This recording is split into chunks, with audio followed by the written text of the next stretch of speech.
All right, welcome back. 12:31 on the clock. It is a fantastic, a terrific, and a mind-blowing Thursday. We're one day away from the weekend officially. Right now, we're about to kick off with parenting today. For those, like I made mention of during the handover with Kayode, for those who are planning ahead of time or perhaps are already in, and I mean as regards parenting, there's so much we can learn. We can learn the right things to do, how to do them, and what we should get rid of. We can learn and unlearn. It is for those individuals who want to be great parents. We know that children are indeed the leaders of tomorrow, and it begins now. You can't wait till tomorrow to try to make this work. You have to start by doing the right things. Now, when it comes to parenting, so many different types of opinions, ideas, and tips, blah, blah, blah. The truth is, everyone seems to know what works, but are we doing the right thing? Now, when it comes to perfection, as regards parenting, no one may have achieved that yet. There is someone I believe is the closest to perfection when it comes to parenting. This is because she's the CEO of Lagos Moms, aka Global Moms. She is one who never stops trying to, enrich her already wealthy database as regards parenting. She's an amazing individual, a mother, an expert, a wonderful friend, someone who you would love to talk to as regards parenting and all other things. But I say this personally, but she's an amazing individual and she's going to be my co-host. She's joining me virtually. My name is Paula Chine. I have here with me my delightful co-host, the CEO of Lagos Moms and the pilot for parenting today, Miss Yetty Williams. Hi, Miss Yetty. Good afternoon. Good afternoon, Paula. How are you? Happy New Year. Happy New Year. Sending virtual hugs. I'm literally hugging myself. All right. It's great to have you back here, Miss Yetty. Now, there are so many questions because when I saw today's topic, I was like, this seems to be a tricky one that so many families are yet to figure out. Now, let's take a look at today's topic, which, of course, is setting family goals for the new year. I always thought it was like people being like over sabi. I mean, I don't mean to disrespect my parents, but when we're younger, New Year's Eve, New Year, we pray. They'll tell us to write our resolutions and tell them how we plan to do, and we'll hear them talk about family goals. And I used to think, isn't this much of a chore? But just seeing that you have picked this out today, I want to gain more understanding, so I don't take it for granted. And hopefully, when I have my own family, I will apply it. Yeah, fantastic. So good to hear that with your family, you were something you were exposed to early, which is really great. Okay. And, I think for me, I realized that for so many of us, at least I will speak personally, is that we're all used to saying, oh, my New Year resolutions, right? Mm-hmm. But what I've realized also as a coach is that resolutions are really just like wishes. A lot of us can just say it. But then that's where it ends. Not many people actually create, these smart goals that they're able to make sure that they're taking baby steps towards getting there. And I think it's just about the importance of intentionality, because after a few more days or so, by the end of the month, we'll maybe all stop saying Happy New Year. And most of us are going to just fall back into whatever habits we have. So whether your habits were good or they were bad, most people are going to just carry that on, because the truth is that willpower is usually not enough to make any of the changes that we actually want to make. Right? Willpower isn't enough, because we all might want something different. We might want to do something better. We might want to go in a different direction. But because everything now is so... It's almost like we're in a pressure cooker. Everybody, exactly. There's almost not enough time. You are bombarded left, right, and center with even if it's not a ping here, it's a message, it's a WhatsApp message, it's a phone call, it's news. There's something demanding our time all the time now. And it's not how when we grew up, technology wasn't that big a part of our lives, so we didn't have that much distractions. But now the distractions are immense. And I think as a result, we almost need to be even more intentional for children. Because if we're not careful, they can waste time just getting involved in things that actually don't truly get them to the level of where they want to achieve. But to help them see that, you need to help guide them through what are your goals? So not what we think are goals, but what are their goals, right? What do they want to achieve? And I know some people will think, this is a bit extra now. What age should I start doing this?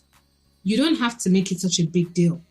A 5-year-old, a 10-year-old, a 15-year-old, they will have unique goals. The goals could be as simple as, you know what, I want to get an A in this class, or I want to improve in my Spanish, or I want to get better in my French or my music. It can be simple. It doesn't have to be some big fancy goal. And if it's something that's simple and your child sets it, fantastic. You will now ask them. The next magical step is saying, okay, how are you going to do it? Do you need any help? What do you think would help you achieve what you have said? What was a challenge last year? And then obviously based on the age of the child, you have that conversation. But these children today, they are so capable. They can reason with you on a level that sometimes you have to remind yourself that very true. This is just a 7-year-old, or this is just a 10-year-old. So I really think, so just to start it off with saying that certain family goals are critical because your family, many times, they are your best cheerleaders. They are your best set of accountability partners. But they can only be a solid accountability partner if they know what you want to achieve. Right? Wow. That's when they can support you. Wow, this is amazing. Miss Yetty, you know, the truth is, just as you spoke, I realized that kids these days, they actually do know a lot. And you're wondering how? Because in our time, I don't know if it's because we had, you know, little to let's say less access to information via the use of, you know, search engines and technology, or is it that a lot was hidden from us? Because for you to say that children know so much these days, do you believe that a child knows well enough to contribute to a family's goals, like a yearly goal thing, you know? Is it possible for children to contribute in any way? Because growing up, it was always just like, you know, make sure you're doing well in your academics, but is there any other way that a child's decision or opinion really counts when it comes to setting a family's goal? Absolutely. And you're right. We're in a knowledge economy now, right? Knowledge is, we don't have any, there's no gatekeeper anymore when it comes to knowledge. Wow. It's widely available. The same knowledge you can Google and I can Google. A 5-year-old, a 10-year-old can Google it. So knowledge in itself is no more, so it's not hidden. It's not hidden. What we need, and I keep saying for parents, we need to keep this in the back of our mind, is it's not so much about content that our children need from us. Okay. What they need from us is context. So the context around that content, that knowledge, that information they have seen. And for us to be able to provide context, you need to have a relationship. You need to have open communication where your child can bring up anything that they see or they're curious about to you. Because if a child today is curious, their first point of call might not be mom or dad.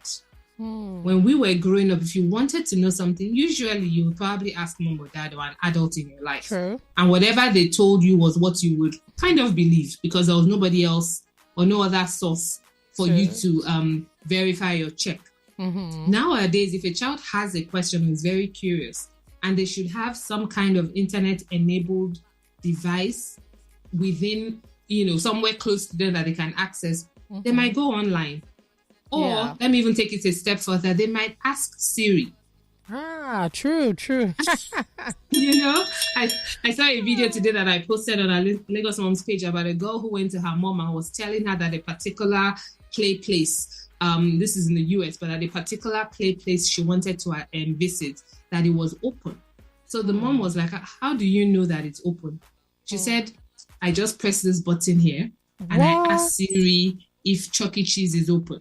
That's a particular place she wanted to go to. So who knows? Maybe her mom had said, it's holiday, they are closed. So the girl came and said, look. And she showed her the website that said it's open. And then she recreated the request in front of her mom, pressed it, asked the question, and then the Siri voice gave her the answer and said it's open, and these are the hours over the holiday. Wow. This child didn't look like she's older than maybe 6, 7, if I was to give an age. We could never have done this in our time. Never. As in, if your mother said, that place, that holiday, they are shut down for the year. You just go and cry and sit and look for food at home. go and do something else. So I think that those are the changes we have now, is that knowledge, technology, it's all here to stay.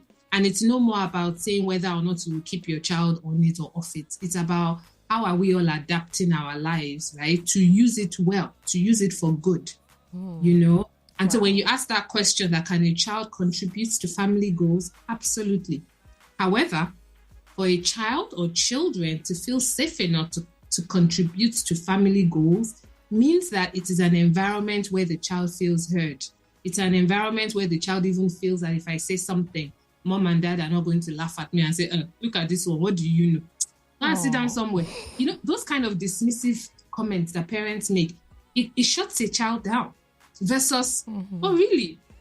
You would like us to spend more time together. What are some of the things you would like to do more of?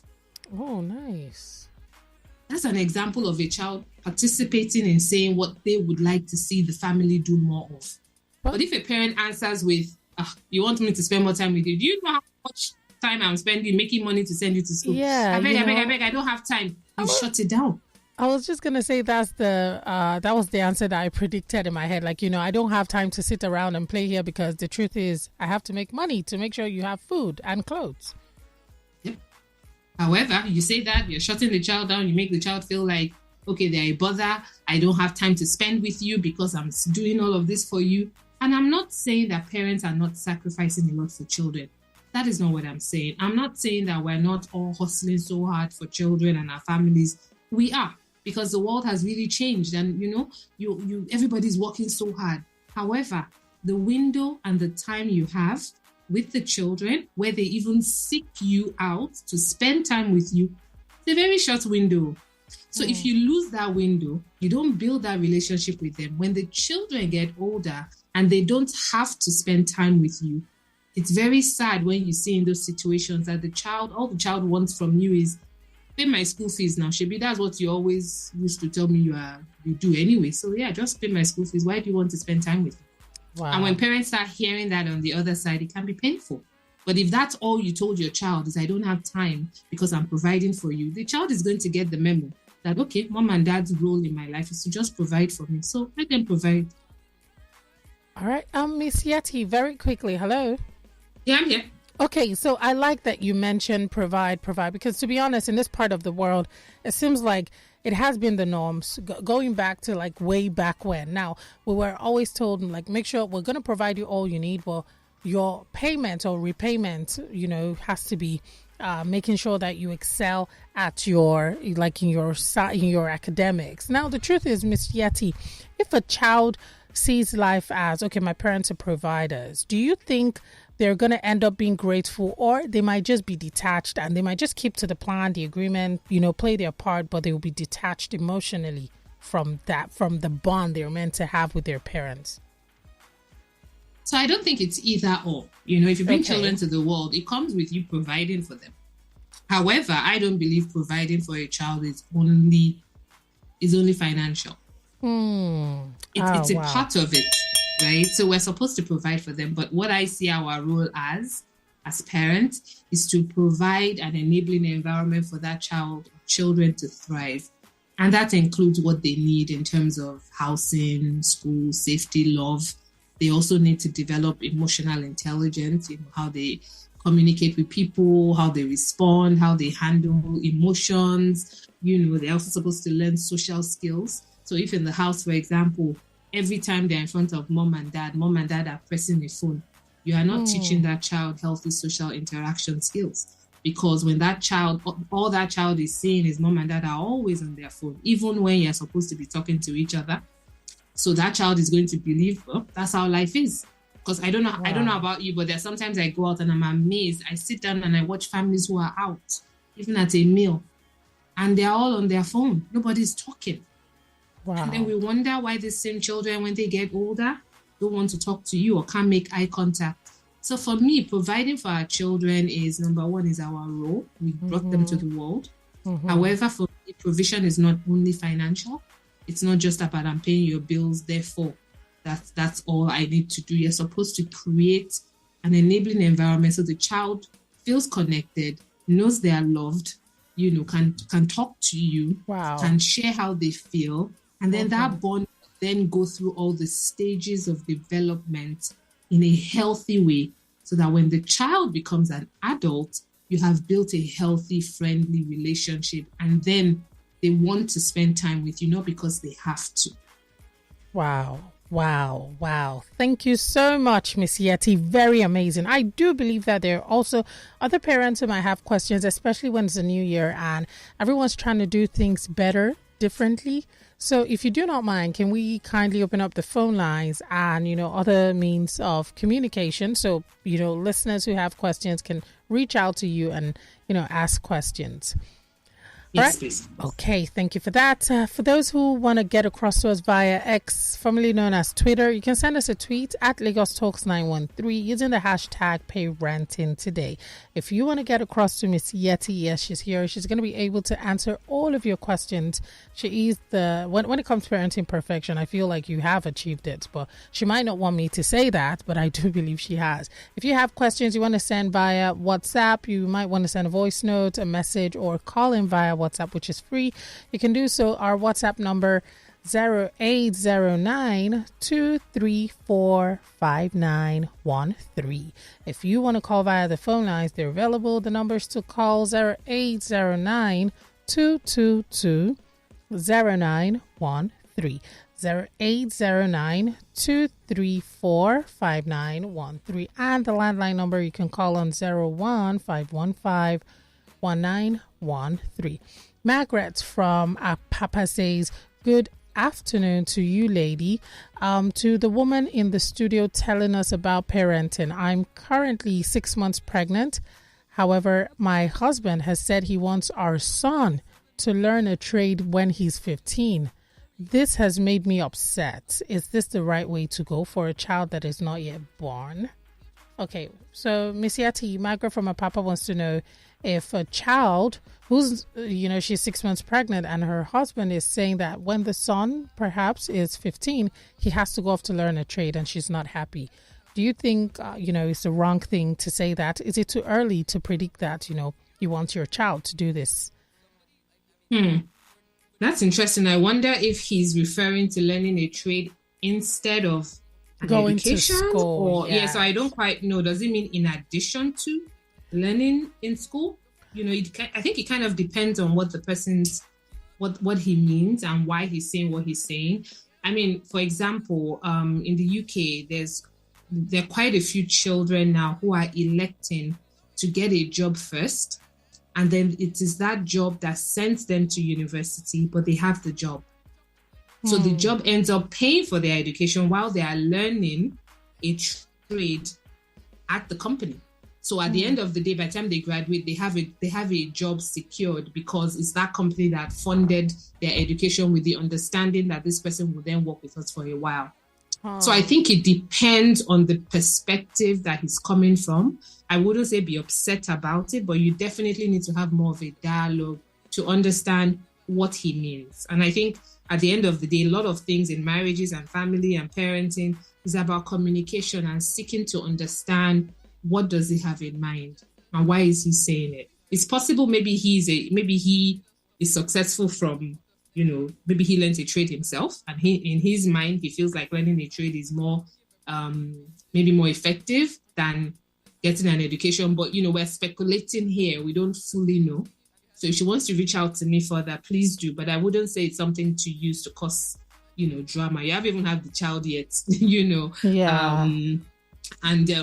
So don't let it start making you feel angry or upset or whatever. Just have a conversation, seek to understand, and realize that in 15 years' time, the world is going to be very, very different from what we know today. Oh, wow. Thank you so much. Miss Yetty, I have another very interesting, unfortunately sad message. Here, Similolua says, hi, I'm a single mom to 2 boys with no father figure. Do we need to do this type of New Year's meeting? My husband died of sickle cell March last year. Please advise me accordingly. Really, really sorry to hear that. Yeah. That's tough, so sorry about that. But I will say absolutely, mommy, you should still set goals. you can do it lightly, because one of the goals could even just be, how do you keep dad's memory alive? You know, what are the things? I mean, from what she said, if he passed March last year, that means March this year would be 1 year. 1 year, yes. One of the things you could want to do is to discuss how you're going to celebrate their father 1 year after, you know. And the truth is, life goes on, and he wants you all to go on with your life. So you have to still figure out, and where are you in the grieving process? You know, grief in itself is a process.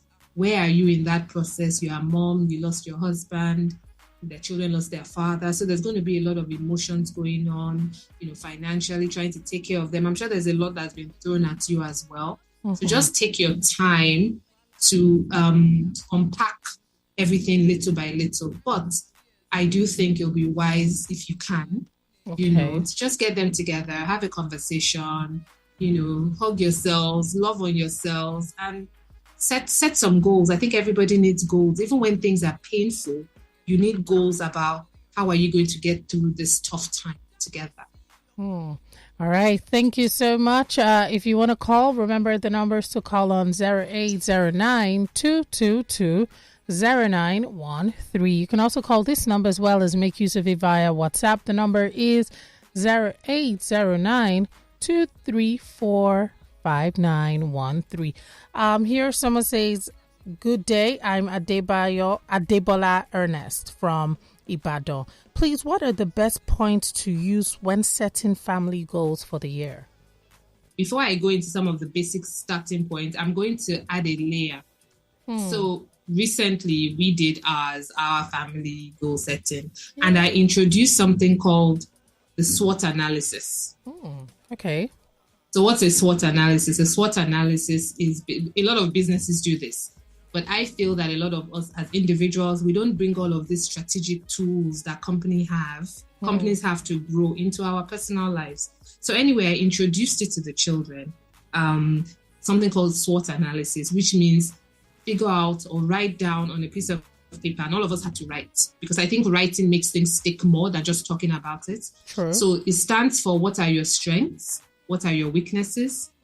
What are the opportunities you have? And what are the threats? Wow. So basically the idea was, what are the things? And then when we did that, we now said, all right, what are 3 goals you have for the year? I started with just 3. Then when you now look at the SWOT analysis, you can say, okay, what are the things that might stop me from achieving these goals? So if, for example, one of your weaknesses is distraction, right? And maybe you get distracted easily. Yes. But one of your goals is to write a book. I'm just giving an example. Okay. What are the practical things you need to do to ensure that you achieve that goal? You need to remove distractions somehow, right? Okay. Yes. Do you see what I mean? So this is how you then get practical. Like, okay, if some of the goals you have, so as a family, you know, like I said, that's a bit of a higher level, and my children are older at 16 and 14. But let's say you're just kicking off as a family, saying, all right, we want to set goals as a family. What does that even mean? Mom, dad, whatever your makeup is, number of children you have, sit around the table. First of all, don't do it like it's the exam. Okay. So don't say, it is time for us to set goals. Everybody, come and sit down with us. Miss Yetty. Please. Oh my God. It's not a fight. So you want to do when everybody's relaxed, maybe after a favorite meal. Then you just say, let's start with gratitude. What were we happy about last year? You know, from there you can start saying, all right, what are some of the things we want to do this year? Then there are 5 things I've written down that I think are always very good starting points when you're just kicking off. Number 1 is, can you try and have meal times together as a family? Wow. That seems so simple. No.